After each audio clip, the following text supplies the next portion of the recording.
tout simplement. Il n'y a vraiment pas d'élus. Ça n'existe pas, les élus. Tout le monde peut le faire.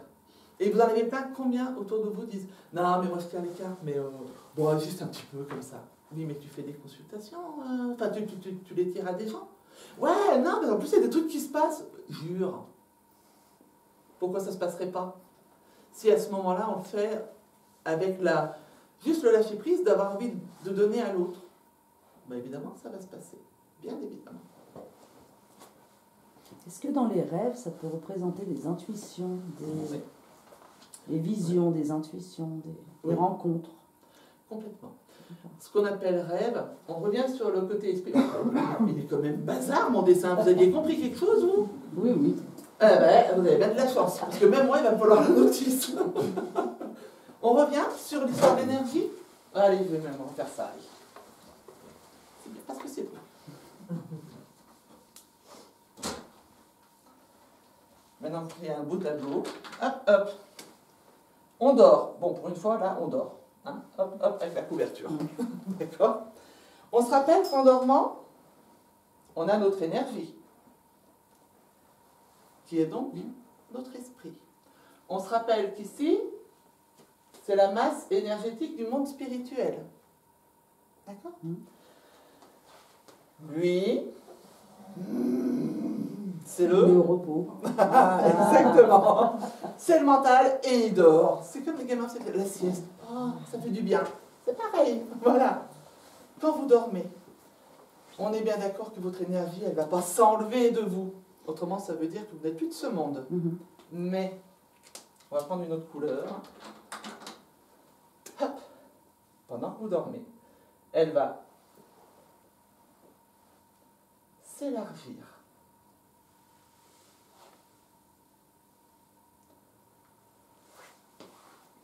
Elle s'élargit. D'accord? Quand vous êtes ici, à nouveau, on est en pleine communication.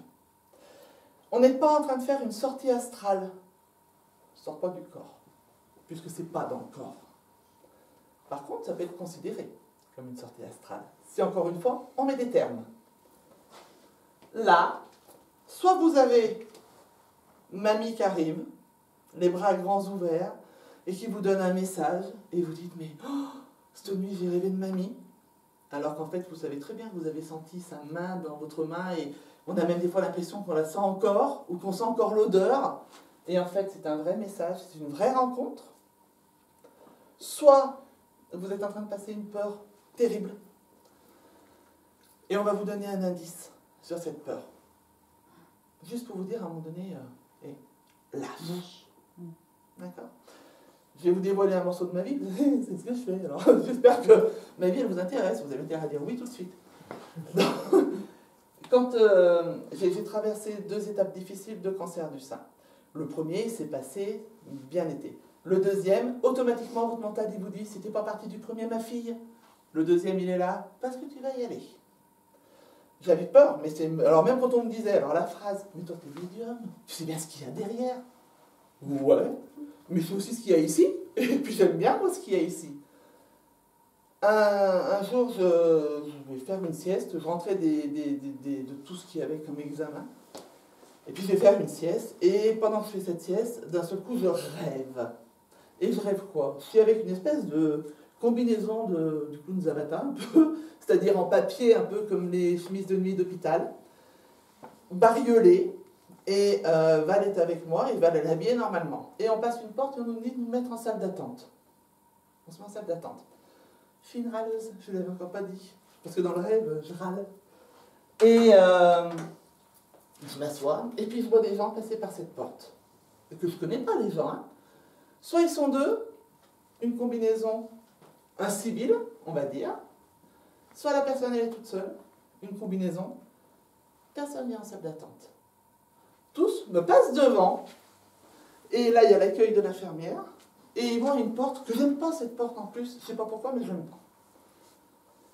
Donc je suis là, j'attends, et à un moment donné, je râle, et je dis à Val, non mais attends, ils passent tous, ils passent devant moi, nous on est là assises, t'habites depuis combien de temps? Je vais à l'accueil, je dis à l'infirmière, excusez-moi, pense que vous m'avez zappé. La porte s'ouvre, je vois une tête d'infirmière qui me dit, vous êtes qui? Ben, Valérie Defour. Ah non, non, vous retournez en salle d'attente, vous passez pas par là. J'ai ouvert les yeux, je suis descendue, j'ai dit, c'est bon. Je vais m'en sortir. Aujourd'hui, je suis là. Alors, on pourrait dire, c'est l'inconscient, votre peur. Oui, voilà, c'est pour cette raison que je posais la question. Est-ce que ça peut être, peut-être pas tout le temps des intuitions, hein, mais... Sauf que la peur, dans ces cas-là, c'est pour ça que je donne cet exemple, parce qu'il est important. La peur, elle est encore plus forte, parce que vous êtes confronté à une possibilité de mort. Le cancer est très souvent associé à ce terme-là. Heureusement, de nos jours, heureusement, le cancer aujourd'hui est pris très souvent, très rapidement, et on n'en meurt plus systématiquement du cancer du sein. D'autres sont beaucoup plus agressifs et on en meurt encore aujourd'hui. Mais la peur, elle est tellement importante à ce moment-là, le mental, il s'en tape de savoir si tu es en train de rêver ou pas. Donc lui, le mental est en train de dire, de toute façon, tu vas mourir. Donc dans la logique, mon rêve, je dois passer la porte en premier. Et là, et puis quand je me suis réveillée, en plus, c'est ça aussi, c'est le réveil. Je me suis réveillée et j'ai fait, ah mais en fait, rien. Et c'était du coup une certitude.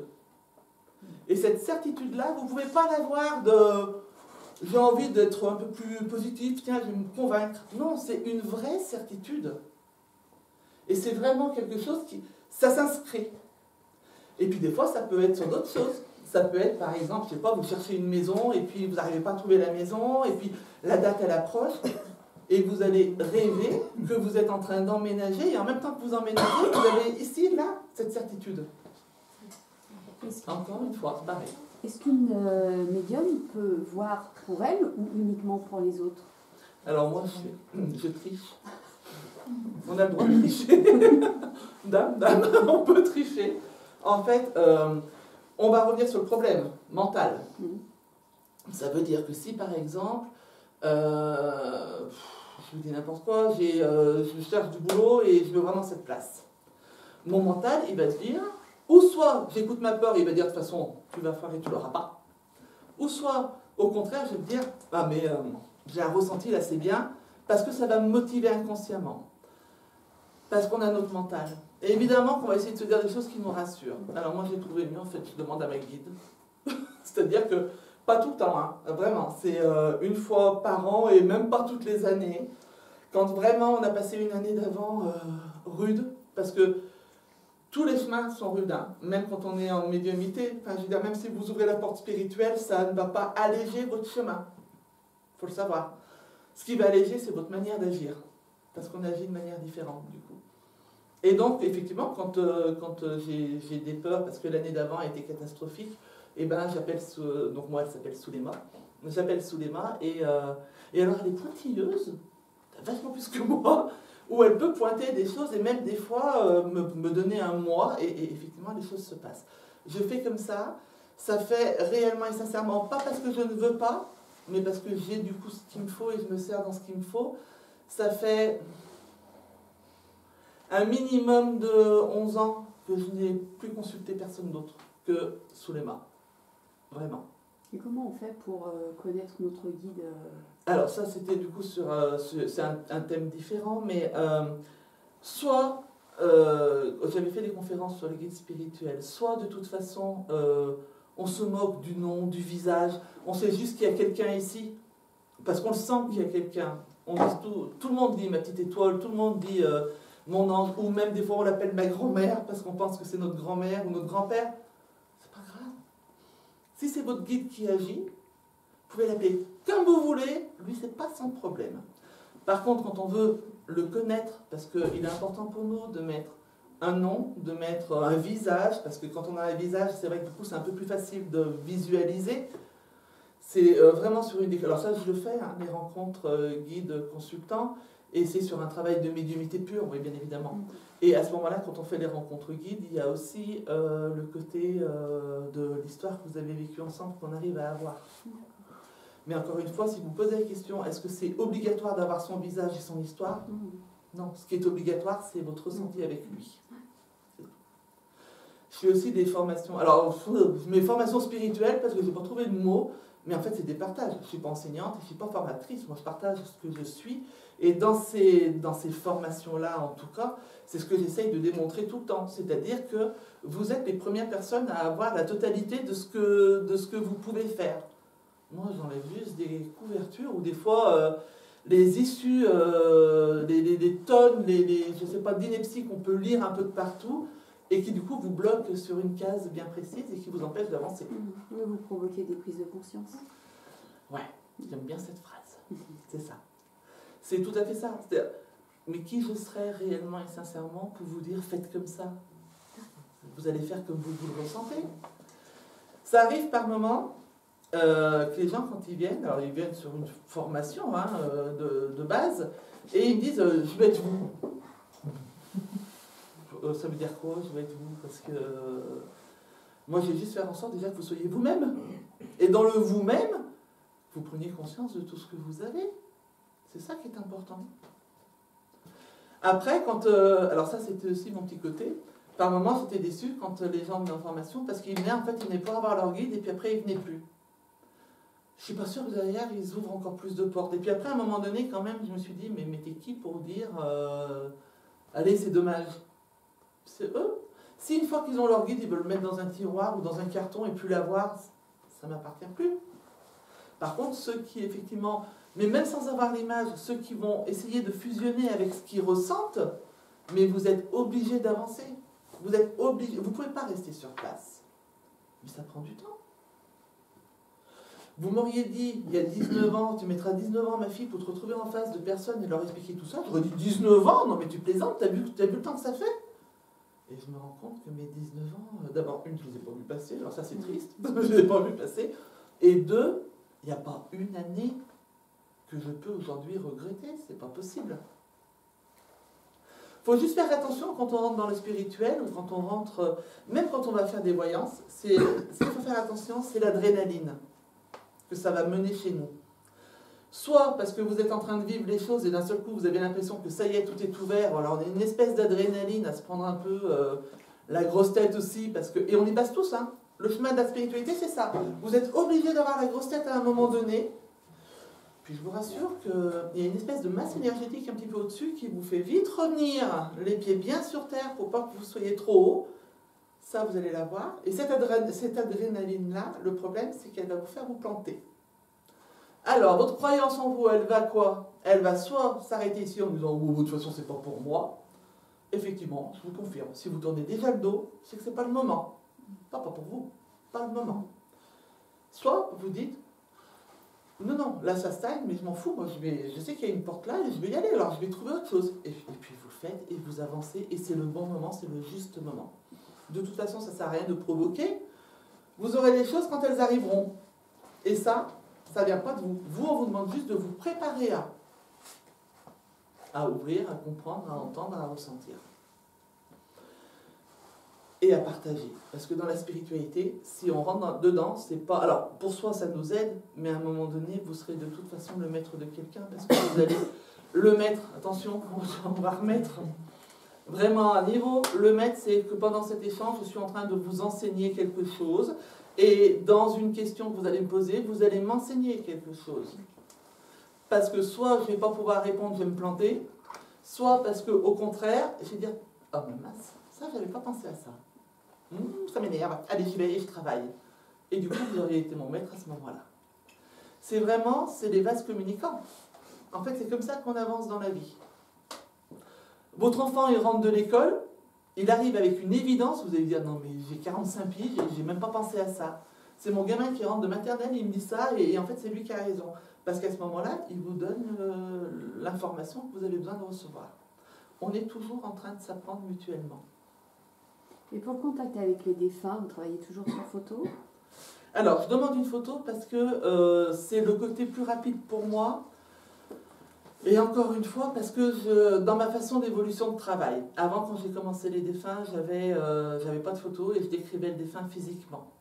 Mais ça me demandait une surcharge d'énergie tout le temps parce que vous n'avez pas intérêt à vous planter. Aujourd'hui, j'ai évolué sur mon travail. Alors, est-ce que c'est moi qui ai décidé ou est-ce que c'est eux? Je suis même incapable de vous répondre. Ça s'est décidé. Je prends une photo de la personne. Par contre, je vais vous décrire son caractère, tout ce que vous avez traversé ensemble qui ne peut que percuter. Si c'est juste de l'à peu près, on ne fait jamais le rendez-vous derrière. Moi, il faut qu'à un moment donné, en fait, mais c'est encore mon côté têtu, hein, j'aime que les gens, quand ils repartent de chez moi, ils repartent avec une lettre de l'au-delà pour eux. La première sensation que j'ai reçue quand j'ai eu ma mère en écriture automatique, c'était ça. C'était un trésor, quoi. Enfin elle me parlait. Et j'essaye de faire en sorte que vous repartiez avec ça, avec cette même sensation. Mais pour avoir cette sensation, mon travail à moi, il est vraiment de vous mettre en sécurité avec ça et en confiance et de vous donner le maximum de détails sur la personne et que vous ne puissiez pas dire non. Voilà. Il faut qu'il y ait des larmes qui sortent à un moment donné parce que ça va vous faire rire aussi, parce que voilà, il faut que ça soit percutant. Et je préfère être percutante là-dedans que de dire bon, il est brave. Bah, c'est pareil, c'est un peu comme la voyance. Il est gentil, il est aimant. Bon, sauf si on vous dit oh non, non. Alors là, lui, certainement pas. Mais très souvent, non, mais parce que vous n'avez pas compris en fait. Parce que oui, il était un peu sauvage, mais il vous aimait vraiment, vous savez. Mais non, je ne savais pas, toute ma vie, j'ai cru qu'il ne m'aimait pas. Donc, j'essaye vraiment d'aller creuser sur des fois des terrains un petit peu douloureux de la personne, parce qu'il y a que ça qui va résonner à ce moment-là. Mais j'avais eu pire, hein. Si on prend juste 2 secondes pour parler de ça, j'avais une dame âgée, c'était un psychiatre de Lyon qui aujourd'hui est à la retraite, qui me l'avait envoyé. De temps en temps, il m'envoyait des gens qui n'arrivaient pas à faire les deuils. Et il m'envoie cette dame qui vient, alors je vais être vulgaire à un moment donné, mais c'est sa phrase, alors je ne peux pas faire autrement. Et cette dame, elle vient avec sa fille. Mais cette dame, elle est entre 75 et 80 ans. Et donc, il m'explique que c'est le psychiatre qui l'envoie, machin. Donc, je décris sa mère, donc ça passe bien. Et en fait, elle a été maltraitée par sa mère. Donc, l'esprit de sa mère, à ce moment-là, il vient juste pour demander pardon, parce que de base, c'était déjà ça la vraie demande. Donc, elle dit qu'elle l'a vraiment maltraitée, des fois même enfermée dans un placard quand elle ne la supportait plus. Et là, je suis désolée pour le mot, la mamie de 75-80 ans me regarde et me dit « La salope !» Elle le dit encore. Et moi, c'était mes débuts.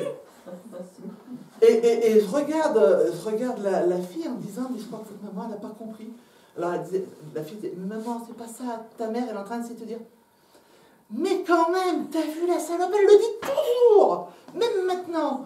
Et j'ai passé une demi-heure à essayer de lui faire comprendre que non, elle n'était pas en train... Enfin, oui, elle reconnaissait de l'avoir maltraité, mais pas en... Voilà, je t'ai maltraité. C'était pardon. Et du coup, j'ai regardé la fille et j'ai dit, s'il vous plaît, je vous laisse expliquer. Elle dit, non, mais passez vite à autre chose. On prendra toute la journée pour expliquer à maman. Et je ne sais pas, d'ailleurs, ce qui s'est passé et comment elle l'a pris. Mais voilà, ça peut être des choses comme ça. Et là, vous ne pouvez pas louper. Vous êtes automatiquement avec la bonne personne. Même si celle qui est en face de vous, par contre, elle vous déséquilibre vraiment. Avez-vous d'autres questions au niveau de la voyance? Oui. Est-ce qu'on peut faire un parallèle peut-être entre la psychologie, psychiatrie et la voyance, le médium, enfin tout ça? Alors, ouais. C'est assez... Alors, je ne suis pas médecin. Non, mais après, pour ça, j'ai l'impression qu'il y a un lien à quelque part. Ouais, mais c'est important pour moi de vous dire que je ne suis pas médecin. Je vais vous expliquer pourquoi. Parce que scientifiquement, bien évidemment, des liens ont été faits. D'accord? Mais scientifiquement, je n'ai pas ma place. Et je ne connais pas ce domaine-là. Mais aujourd'hui, alors on dit aussi souvent, oui, mais par exemple, le voyant était bien, mais il t'a fait parler, donc psychologiquement, il a su que tu étais faible, il a su... Il faut quand même franchement être doué. Alors, ça dépend, hein. Si c'est pour dire ça ne va pas du tout dans votre vie, alors oui, effectivement, vous avez un pansement sur le pif, vous avez une minerve et puis le bras dans le plâtre, je pense que vous n'êtes pas au top de votre vie à ce moment-là. Mais je pense réellement et sincèrement que c'est le cafouillis dont je parlais tout à l'heure, quand on parlait de schizophrénie et de choses. Aujourd'hui, scientifiquement, peut-être que même moi, je serais peut-être classée dans de la schizo, et pourquoi pas? Puisque je dis que je parle avec les morts. Mais les morts, c'est nous qui donnons cette image-là. Moi, en fait, je suis en contact avec une énergie. Alors oui, le corps est mort. Le corps est enterré, il est incinéré, et quoi qu'on en fasse. Mais moi, je parle avec une énergie à ce moment-là. Je pense réellement et sincèrement, mais je pense aussi d'ailleurs que non seulement la science pourrait le faire. Moi, je ne suis pas là à aller contrôler les gens comment ils bossent. C'est pas mon boulot et je peux juste mettre en garde sur certaines manières. peut-être que certaines personnes... Enfin, quoi que maintenant que vous me dites ça, si je réfléchis... Oui, parce que je me rappelle d'avoir eu des consultants à un moment donné, et dans ce qu'ils me disent, mais moi je suis personne pour dire qu'ils se plantent. Voilà, je peux juste dire que je ne suis pas en accord. Ça par contre, je fais tout le temps. Surtout si on vient, par exemple, pour me dire, ben, j'ai envie de faire une formation chez vous, et que vous me sortez un truc, mais avec quoi vous venez, par exemple, je vais me permettre de vous dire, je ne suis pas en accord. Et c'est pas avec moi que vous allez pouvoir approfondir ça, parce que moi je vais vous démonter ça par contre. Donc, mais qui je suis pour dire que j'ai raison ou pas. Hein. Donc oui, je pense qu'on peut faire un lien. Parce qu'il y en a vraiment par moment où... Alors un lien entre la psychologie, entre la croyance aussi. Si vous êtes éduqué dans une croyance avec des choses bien précises et que toute votre enfance, on vous parle de ça, j'en veux pour exemple, les démons, les machins, les trucs. Si on vous a éduqué là-dedans, votre mental, lui, l'a retenu. La première expérience que vous allez faire, votre mental, il va vous faire quoi? Il va vous donner un point de repère que vous connaissez. Vous avez peur? Ah bah alors, il va vous expliquer pourquoi vous avez peur. Et vous avez un démon. En 19 années, et encore, je mens un petit peu, ça fera le 19 ans, exactement, le 3 juillet. En 19 années, si j'ai vécu des moments de peur, c'est parce que j'ai eu peur, moi, parce que je ne connaissais pas ce que j'allais vivre, parce que mon mental avait aussi retenu des choses qu'on lit dans des bouquins ou dans des films qu'on voit, ou j'avais peur de voir par exemple quelqu'un qui se tire une balle dans la tête, j'avais peur de le voir avec une tête qu'à moitié, enfin, voilà le truc humainement qu'on puisse penser. Aujourd'hui, réellement, en 19 années, je crois que je n'ai jamais vécu autre chose que de l'amour. Même si c'est difficile par moments, parce qu'il peut y avoir une détresse, mais j'ai jamais vécu autre chose que de l'amour réellement et sincèrement. Alors je peux faire très béni, oui, hein, très Heidi avec ses tresses, hein, mais parce que c'est vrai, je ne vais pas vous inventer quelque chose de négatif si je ne l'ai pas vécu. Je sais que les peu de choses que j'ai vécues de négatives, c'est-à-dire où moi j'ai eu peur, mais moi vraiment peur, mais c'est parce que c'est mon mental qui me faisait peur.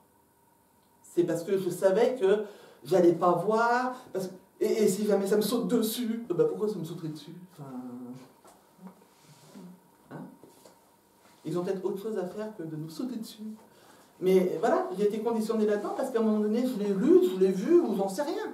Et c'est des données qu'on garde dans le mental. Après, moi j'ai un principe. Si vous êtes honnête avec vous et avec les autres, si vous le faites avec amour, pour vous et pour les autres, je ne vois pas ce que vous allez risquer de négatif, franchement. Si, alors peut-être la jalousie des uns, la jalousie des autres. De toute façon, vous avez un beau pull, ah ben il ne va pas être serré, je sais pas, vous avez les cheveux frisés, ben, on dirait un mouton. Hein. Il y aura toujours quelque chose qui va déranger chez les autres. Si vous êtes en phase avec vous-même, avancez. J'ai presque envie de dire, faites-vous plaisir. Parce que c'est ça en fait. On a le plaisir de vouloir avancer, mais on a la peur de se planter. Parce qu'on a la peur du regard de l'autre. Ben, je vous rappelle juste que le jour où vous avez commencé à marcher, vous êtes tombé. Mais vous vous êtes relevé. Et depuis ce jour, vous marchez. C'est exactement la même chose. D'autres questions? Oui. Alors, ça n'a pas trop à voir avec la voyance, mais j'aimerais savoir comment le vit votre famille, entourage, sœurs. Oups. Et Vous êtes sûr? et surtout vos enfants. Surtout mes enfants. Et s'ils ont, ils ont les mêmes capacités et s'ils s'en servent ou s'ils ne veulent pas s'en servir en les ayant. Alors. Vous êtes sûr? Vous n'avez pas de questions? Oh, zut alors. Bon, on va y aller. En fait, qu'ils aient les mêmes capacités que moi, c'est ce que je vous dis. Si je vous dis non maintenant, ça veut dire que je viens de contredire tout ce que je viens de dire. Évidemment. Est-ce qu'aujourd'hui, ils sont conscients de ça? Je ne pense pas. Et c'est leur histoire. Un jour, je me rappelle, mes enfants, ils étaient vachement plus jeunes, c'était au début, et puis alors moi, fatalement, j'étais là-dedans, donc je transpirais la spiritualité. Et un jour, un de mes fils me dit, j'ai 2 garçons, et un de mes fils me dit, mais en fait, alors quoi, parce que toi tu y crois, nous maintenant, il faut qu'on croie. Et puis je lui dis certainement pas. Votre père, il n'y croit pas, il est heureux. Moi, j'y crois, je suis heureuse. À vous de faire votre chemin, vous ferez bien ce que vous voulez. Et je ne leur en parle pas, parce que si eux veulent venir m'en parler, ils viendront. Mais moi, je n'ai pas à aller creuser dans leur intime et savoir ce qu'ils en pensent. Je sais qu'ils ont cette intelligence de respecter ce que je suis. Alors, ils me charrient souvent, hein. Mais en même temps, s'ils ne me charriaient pas, ça ne serait plus mes fils. Mais par contre, ils ont un vrai respect de ce que je suis.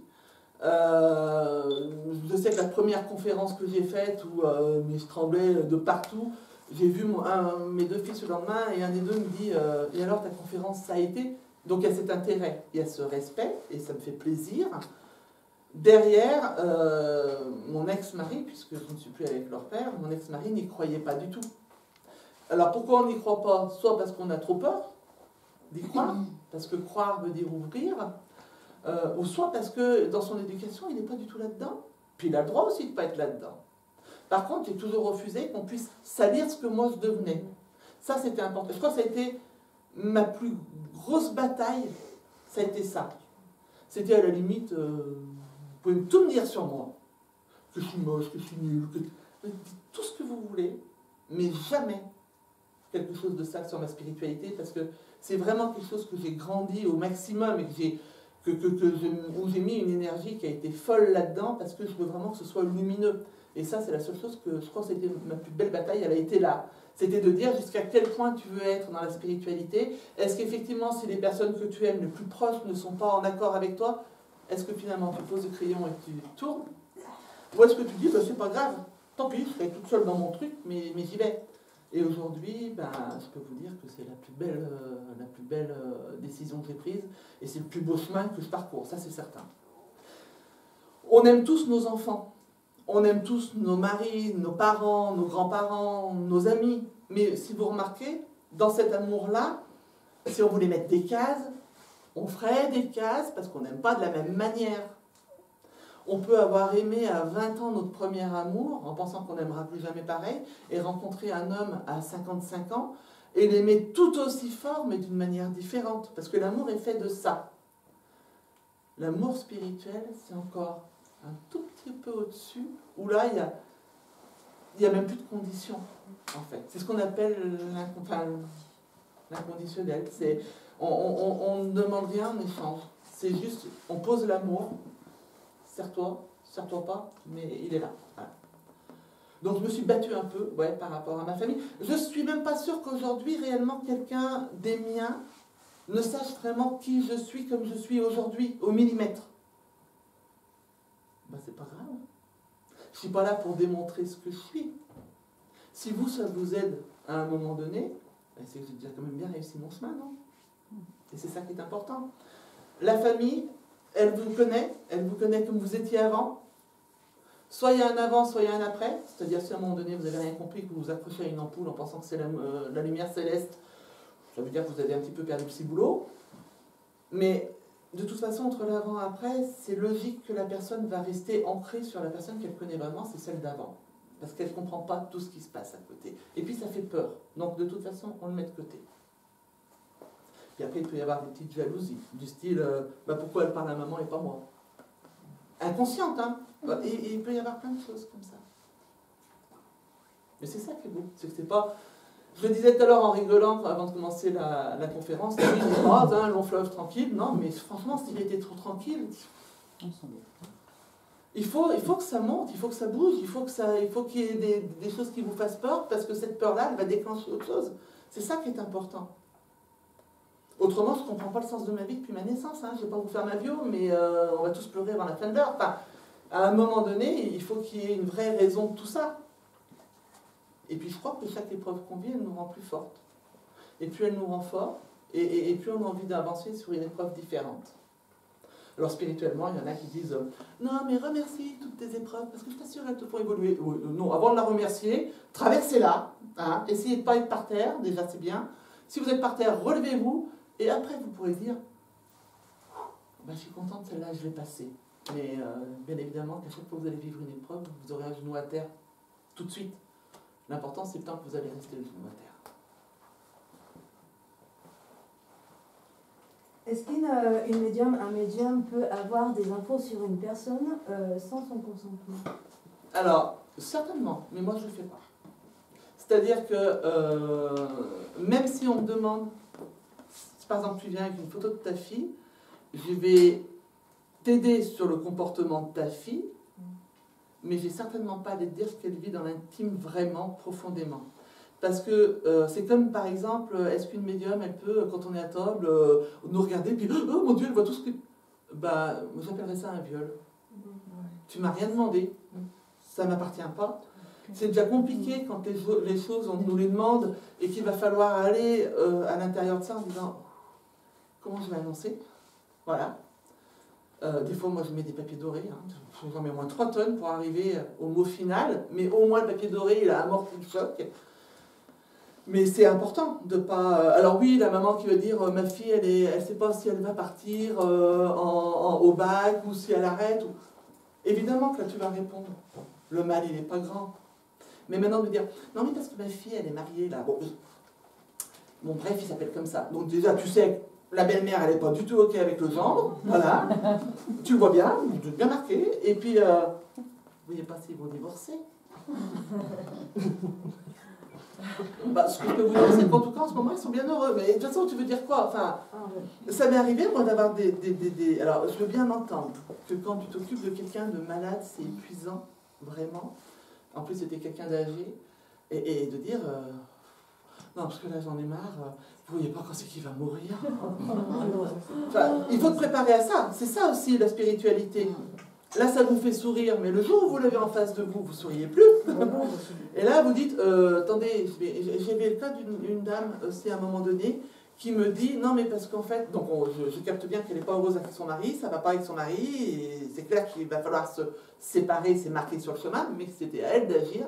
Et elle me dit, non, mais parce que j'étais voir une autre voyante qui m'a dit qu'il allait mourir. Alors, je me dis, s'il meurt, en fait, moi, je n'ai pas besoin de partir. Mais oui, mais pour elle, c'est logique. Pour elle, c'est logique.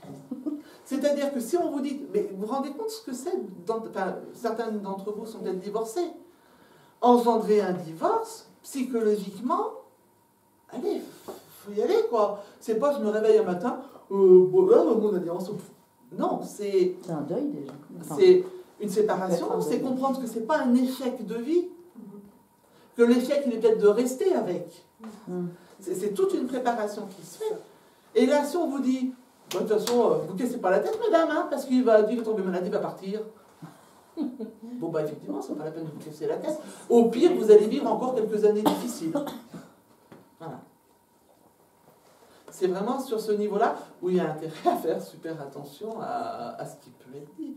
Et puis, jamais, au grand jamais, moi, en tout cas, je n'annonce un décès. Parce que j'en ai eu trop en face de moi qui arrivent complètement déséquilibrés. Par contre, ça m'est arrivé une fois, à un moment donné, une dame qui m'a demandé, sa grand-mère qui avait 95 ans, je crois. Je n'ai pas dit qu'elle avait 20 ans à vivre, sa grand-mère, quoi. 95 ans. Par contre, je lui ai dit, écoutez, moi, ça ne me donne pas. De toute façon, on ne donnera jamais la donnée, je ne la veux pas. Donc, on ne la donnera pas. Mais j'ai dit, mais à un moment donné, si vous me posez la question, c'est que ça vous fait peur. Qu'est-ce que vous attendez pour aller la voir? Si ça vous fait peur, c'est que vous avez peur de ne plus la voir. Bah, allez la voir maintenant. 95 ans, on est bien d'accord qu'elle arrive plus à une fin de chemin qu'à un début de chemin. Ça, vous le savez, vous n'avez pas besoin de moi. Mais alors, allez la voir. Il y a des choses qu'on peut détourner comme ça. Je me rappelle d'un monsieur, mais ça c'était au tout début de ma voyance. C'était un monsieur, c'était un Algérien, mais qui avait plus d'une cinquantaine. Et il vient vers moi et il me donne la photo de sa femme. Alors, quand on arrive comme ça, généralement, là aussi, on sert bien en psychologie, on disait tout à l'heure, on sert bien. Quand, oula, toi, tu as envie d'entendre quelque chose. Et vous prenez la photo, donc je décris le caractère de sa femme, qui garde des enfants. Donc, ok, je tombe juste à la maison, on garde des enfants. Vous voyez rien d'autre? Ben, non, en dehors que c'est une bonne nourrice, on sent qu'elle est tournée vers vous. Vous voyez rien d'autre? Alors, au bout d'un moment, vous dites, si vous attendez de moi, je vous dis qu'elle vous trompe. Non, je ne le vois pas. Ah mais non, si, parce que vous êtes quand même la quatrième que je vois, les 3 premières m'ont dit qu'elle me trompait. Alors, on reprend les choses. Votre femme, elle est enfermée dans la maison, puisqu'elle garde des enfants. Elle garde des enfants toute la journée. Quand elle n'a plus les enfants, elle est en train de vous faire votre repas et votre ménage. Vous me dites quand c'est qu'elle vous trompe. Eh bien, j'ai une voyante, elle m'a dit avec le père d'un enfant dans la salle de bain. Non, mais c'est grave. Non, mais ça fait rire hors contexte. Oui. Mais mon Dieu, quand ce monsieur... Et à un moment donné, alors j'ai mis du temps, hein. Et à un moment donné, je dis, mais comment vous voulez... Et puis plus je parlais en disant, mais votre femme, elle fait quoi? Elle fait le ménage? Ah bah oui, le matin, elle commence... D'accord. Après, les enfants arrivent? Oui. Elle fait à manger aux enfants? Oui. Donc on a fait toute la journée de sa femme. Oui, mais quand le père du gamin, il arrive, il y a les autres gamins. Oui, ils sont où les autres gamins? Ah bah avec elle. Bon, avec elle. D'accord. Donc ils sont pas dans la salle de bain. Non, bon, d'accord. On a tout redétricoté pour qu'à un moment donné, ce monsieur, il ait pleuré en face de moi en disant, mais mon Dieu, vous étiez la dernière.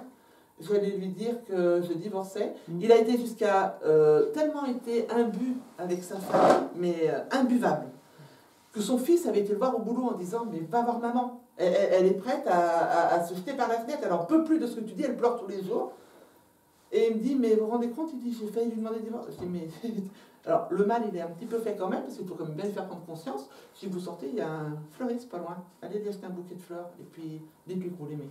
Juste ça. Je pense que ça sera suffisant. Il m'a fait la bise. Alors, un monsieur algérien, 50 ans, qui vous fait la bise quand il ne vous connaît pas, c'est très rare. Mais mince, quoi! Cluedo, dans la salle de bain avec le père du gamin. Voilà, des fois, on a ça. Il est où le colonel Moutard? Pour ceux qui connaissent le Cluedo. Mais voilà, donc hors contexte, ça fait rire.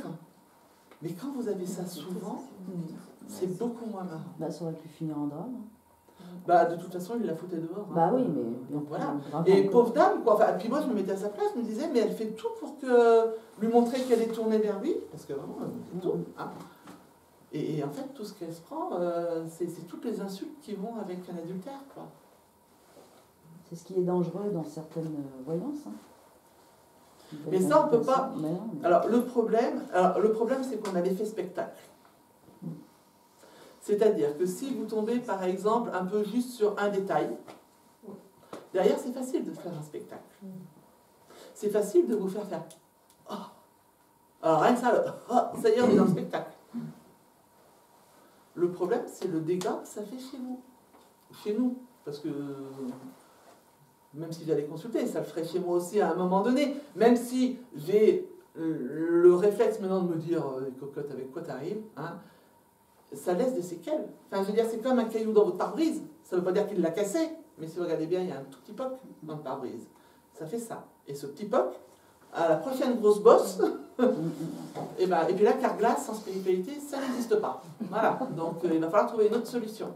Et c'est tous ces côtés-là qui font que la voyance n'est pas... On prend la voyance comme quelque chose de presque de ludique.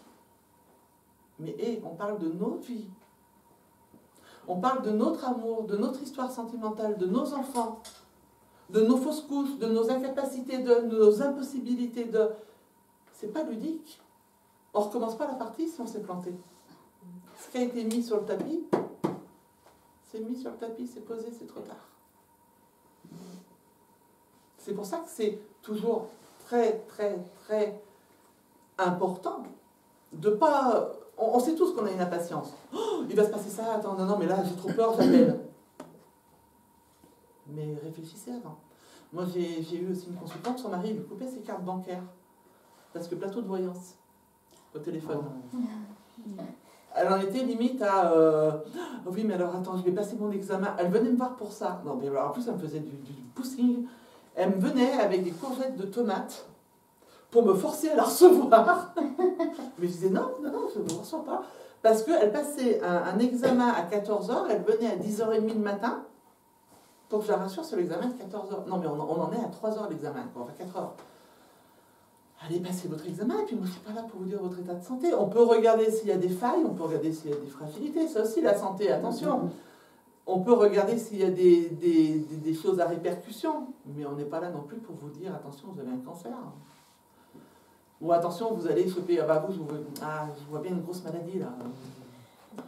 Tu l'as impacté la maladie? Retour à l'envoyeur, on peut faire? Enfin voilà, ça on ne peut pas le faire, on n'est pas médecin non plus. On a une place qui est bien précise en tant que médium et voyant et on n'a pas le droit d'aller sur les chemins différents. Il y a des métiers pour ça, les gens ils ne font pas ce métier pour rien, quoi. Enfin, moi, jamais j'ai été voir une voyante savoir si j'allais mourir de mes cancers, par exemple. Et la seule qui me l'a dit au téléphone, qui était une amie, qui m'a dit j'ai tiré les cartes, enfin, mais t'as tiré les cartes sur moi sans me demander? Mais ça va bien, c'est de ma santé, on parle de ma personne. Je m'en fous de ce que tu vois dans tes cartes. Mais à un moment donné, il faut juste que la raison, elle soit posée là. On n'est pas non plus des pions et il ne faut pas non plus laisser les gens faire des choses qui ne vous attirent pas, quoi, ou qui vous n'avez pas envie parce que ça vous fait peur, parce que c'est vous, parce que c'est votre intime. Autre question? Non, toujours pas. Une personne qui vient vous voir, vous savez déjà pour quelle chose elle vient vous voir ou pas? Non? Non. Non, parce que des fois, rien qu'en faisant une lecture... Ça peut, non, des fois ça peut m'arriver parce qu'en fait c'est à l'étage, mon bureau. Et je fais toujours passer les gens devant moi et je monte derrière. Donc des fois je peux dire, pouf, sentimental, voilà, parce que je me prends le truc dans la tête, mais c'est pas tout le temps. Enfin, c'est un peu le même système que, est-ce que quand tu es à table, tu vois ce que l'autre vit? Parce que non, enfin je vais le faire, voilà, je suis en face, là c'est plus honnête. Je suis en face, votre prénom, votre âge, je demande toujours le prénom, l'âge. Et là, je vais creuser. Mais si je le fais avant... Alors, des fois, il y en a qui m'envoient des photos avant en disant « Vous avez pu travailler un petit peu dessus avant ?» Non. Parce qu'avant, j'ai peut-être travaillé avec quelqu'un d'autre, donc je ne peux pas le faire avant non plus. Mais non, c'est vraiment... J'essaye de structurer mon travail. Alors, c'est à l'inverse de tout ce que je dis sur le spirituel, mais moi, humainement, j'ai besoin que ce soit structuré. C'est-à-dire qu'avant, au tout début, quand j'ai commencé à travailler, quand les gens faisaient des voyances à distance, ils m'envoyaient des photos. Et j'avais ce défaut avant de me dire, si jamais tu n'y arrives pas, alors j'essayais de regarder la photo. Oh putain, ça ne me dit rien du tout. Mais rien, un vide, un écran blanc, un vide. Mais comment voulez-vous que ça me dise quelque chose, puisque déjà je suis dans le stress d'essayer de savoir si je vais capter quelque chose avant que la personne arrive. Je ne peux pas capter quelque chose, c'est pas possible. Donc non, je le fais pas. Par moment, ça va arriver l'autre fois, surtout sur les personnes qui viennent me voir à répétition. Tiens, ça on n'en a pas parlé. On va parler de la fréquentation de la voyance. Quelqu'un que j'ai depuis 4-5 ans, on se tutoie, machin, à un moment donné, avant même de passer le coup de fil, ça m'est arrivé l'autre fois où je savais que sentimentalement, ça y est, elle avait quelqu'un dans sa vie, mais pas parce que j'ai travaillé sur elle. Je me suis dit, tiens, il faut que j'aille appeler Laurence, boum, ça vient, c'est l'information, elle est là. Et puis ça me fait sourire parce que le moment où je l'ai au téléphone, j'ai dit, dis donc, toi, ça bouge, ça bouge. Et elle se marre en disant, mais attends, mais tu t'es encore même pas posé la question. Oui, parce que je l'ai eu. Et je vais le dire aussi. Et j'en joue et je mets beaucoup d'humour parce que c'est important de mettre un peu d'humour là-dedans. La fréquence entre deux rendez-vous. Allez pas tous les mois faire une voyance. Ça va rien vous apporter. Et alors le problème, c'est quand vous faites Dupont, Durand, Martin, vous allez avoir oui, non, oui, mince. Quatrième, non. Ah, c'est quoi la réponse? Déjà, rien que là, vous êtes paumé, vous allez appeler le cinquième. Sauf si vous avez un compte en banque vachement gonflé, mais même ça, ça ne vous apportera rien dans votre réponse. Moi, quand on me demande, une fois par an, je trouve que c'est déjà pas mal.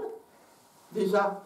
Après, c'est ce que je dis aux gens, c'est une fois par an, parce que si tant que les choses ne sont pas passées, si vous revenez, je vais vous les ressortir. Alors, si après, c'est juste me donner des sous, je peux vous montrer ma boîte aux lettres.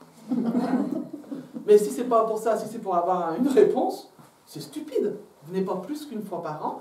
Par contre, il peut que dans l'année, je sais pas, par exemple au travail, on a parlé que vous allez changer de travail, et puis que là vous vous sentez déstabilisé parce que en plus la boîte où vous êtes, elle est en train de tomber, machin. Si vraiment vous avez peur, bah vous venez sur un domaine, pas sur la voyance complète, juste pour remettre l'équilibre du travail et on remet l'équilibre. Mais c'est pas tous les mois non plus. Autrement, on va vous ressortir les mêmes choses. Et alors moi, pour le coup, là-dessus, je suis hyper honnête. Alors, je peux peut-être vexer des fois, hein, mais j'ai, pareil, une consultante qui m'appelle depuis au moins 2 ans, qui me pose toujours la même question. La même. Les mêmes personnages, la même question. Il y a au moins 6 mois en arrière, j'ai dit, j'ai très franche avec vous, je me rappelle tout ce que je vous ai dit. Donc maintenant, ça ne va plus être du nouveau. Non, mais justement, je ne vous raconte pas qu'il y a eu des petits changements. Alors, si vous captez les petits changements, alors ça va être bon. Bon, je capte les petits changements. Du coup, elle veut quand même. Mais à un moment donné, elle me dit non, mais j'entends, hein, c'est bien, vous me dites que c'est ça y est, vous vous souvenez. Bah oui, je me souviens. C'est-à-dire, si je vous dis sans arrêt, vous avez un chien gris, ou alors j'ai envie de faire exprès, je vous dis, vous avez un chat blanc. Mais là, je ferai exprès parce que votre chien gris, je l'ai de partout, quoi, à force de le répéter. Hein. Et ça, c'est le gros problème quand vous faites. Et avant, j'étais en conflit avec ça. Je me disais, qu'est-ce que tu fais? Est-ce que tu refuses la consultation parce que ça fait partie de ce que moi je pense? Mais si je vous refuse la consultation et que vous êtes en panique, vous allez aller vers qui? Ou est-ce que je fais la consultation, mais je vous dis, prenez pas une complète, prenez qu'un domaine, et j'essaye de vous convaincre de ne pas me rappeler dans 15 jours. C'est vraiment toujours le grand questionnement qu'on peut se poser en tant que pro là-dedans. Mais n'y allez pas, enfin, rien aujourd'hui ne peut justifier que vous n'y allez tous les mois. Rien. Arrêtez de bouger comme ça. Chaque fois, je crois que vous levez le doigt. Vous voulez dire quelque chose? Non. Chaque fois, vous me surprenez et je me tourne vers vous. Autre question? Là, je me rends compte qu'on a une majorité de femmes.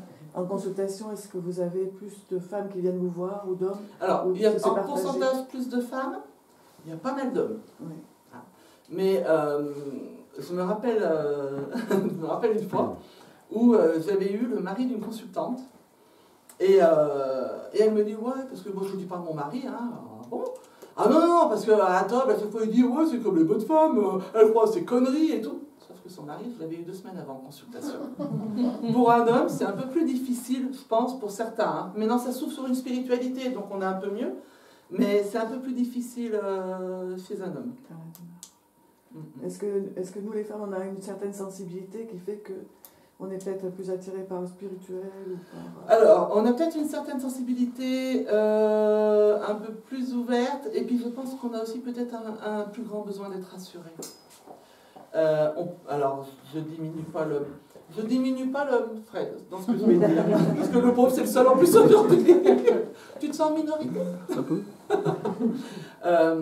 Très souvent, la femme, elle bosse, elle a les mômes, le ménage, la nourriture, et puis quand c'est les vacances, elle débarque de vacances, moi je me lève le matin, je fais des machines, je fais des... Voilà, les femmes, elles sont là-dessus.